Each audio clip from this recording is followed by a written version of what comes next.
നമ്മൾ രാവിലെ തന്നെ ഒരുങ്ങി വീട്ടിലേക്ക് പോകാൻ വേണ്ടിയിട്ട് നിൽക്കാണ്. അപ്പൊ രാവിലെ 11 മണിക്ക് നേരിട്ട് ഒരു ബസ് ഉണ്ട് കേട്ടോ കോടാലിയിലേക്ക്. 10:30 ആയപ്പോഴത്തേനും നമ്മൾ ഓട്ടോ വിളിച്ച് വീട്ടിൽ നിന്ന് ഇറങ്ങിയിട്ടുണ്ട്, ബസ് സ്റ്റോപ്പിൽ എത്തിയിട്ടുണ്ട് കേട്ടോ. കുറച്ച് നേരം കഴിഞ്ഞപ്പോഴത്തേനും ബസ് വന്നിട്ടുണ്ടായിരുന്നു.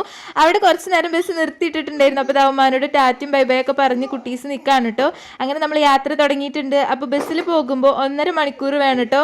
ഓട്ടോറിക്ഷയിലാണ് പോകുന്നെങ്കിൽ 1 മണിക്കൂർ കയറിയപ്പോൾ തുടങ്ങി നമ്മുടെ നിന്നൂസ് ആണെങ്കിൽ എത്താറായോ ഉമ്മച്ചി എത്താറായോ ഉമ്മച്ചി എന്ന് ഇങ്ങനെ ചോദിച്ചുകൊണ്ടിരിക്കുകയായിരുന്നു. പഠിച്ചോനെ ഛർദ്ദിക്കാനെങ്ങാനും വരുന്നുണ്ടോ എന്നാണ് എന്റെ ചിന്ത. പിന്നെ പോകുന്ന വഴിയിൽ ട്രെയിനൊക്കെ കാണാന്ന് പറഞ്ഞപ്പോൾ ആൾ ഉഷാറായിട്ടിരിക്കുകയായിരുന്നു കേട്ടോ. അങ്ങനെ നമ്മൾ വീടെത്തിയിട്ടുണ്ട്.